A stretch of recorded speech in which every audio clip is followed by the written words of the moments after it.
রাজধানীর মেয়র হানি ফ্লাইওভারের তীব্র যানজটে নাকাল মানুষ, ঘন্টার পর ঘন্টা আটকে থেকে নষ্ট হচ্ছে মূল্যবান সময়। ফ্লাইওভার কর্তৃপক্ষ বলছে, ডিজিটাল পদ্ধতিতে শতভাগ টোল আদায় শুরু হলে উন্নতি হবে পরিস্থিতির। সজল শেখের রিপোর্ট, ক্যামেরায় ছিলেন শরীফ হোসাইন।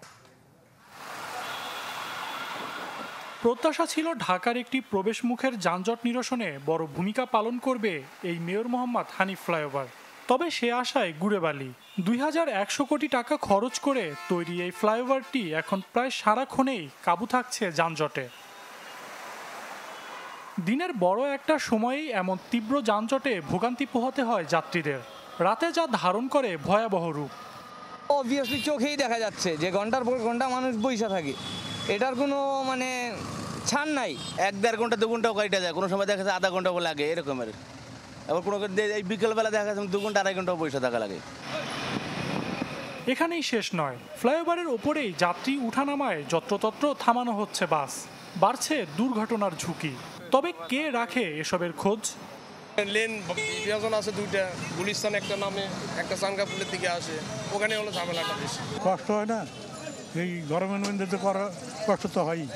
মাত্র একটি ফোন কলে দেশব্যাপী হোম ডেলিভারি দিচ্ছে ওমেরা এলপিজি। এখানে প্রায় জ্যাম হয়, আমরা মেডিকেল আসা যাওয়া করি, মেডিকেলের রোগী থাকে। ফ্লাইওভার কর্তৃপক্ষের মতে, বহির্গমন পথে রিক্সা, ভ্যান ও ট্রাফিক ব্যবস্থা নিয়ন্ত্রণ করা গেলে অনেকটাই কমবে যানজট। পাশাপাশি চালু করতে হবে RFIDর মাধ্যমে টোল আদায়। টাকা আদান প্রদানের ক্ষেত্রে একটা সময় কিছুটা ব্যাহত হয় এবং তার জন্য যানজট সৃষ্টি হতে পারে এবং হয়, এবং এটাকে কমানোর জন্যই আমরা ডিজিটাল পদ্ধতি থেকে মানুষকে যেন আরও বেশি ব্যবহার করে এর জন্য উদ্বুদ্ধ করার চেষ্টা করছি। নন মোটরাইজ ভেহিকেল চলে, এইগুলা যদি নিয়ন্ত্রণ করা যায়, এগুলাকে যদি ডাইভারশন দেওয়া যায়, যেন ফ্লাইওভারের লেনটা অ্যাকচুয়ালি ফ্রি থাকে, দেন এই ট্রাফিক ফ্লো এবং এটা অনায়াসে কভার করা সম্ভব। মেয়র মোহাম্মদ হানি ফ্লাইওভার নির্মাণের উদ্দেশ্য ছিল যাত্রাবাড়ি, সায়দাবাদ, গুলিস্তান অঞ্চলের যানজট নিরসনের।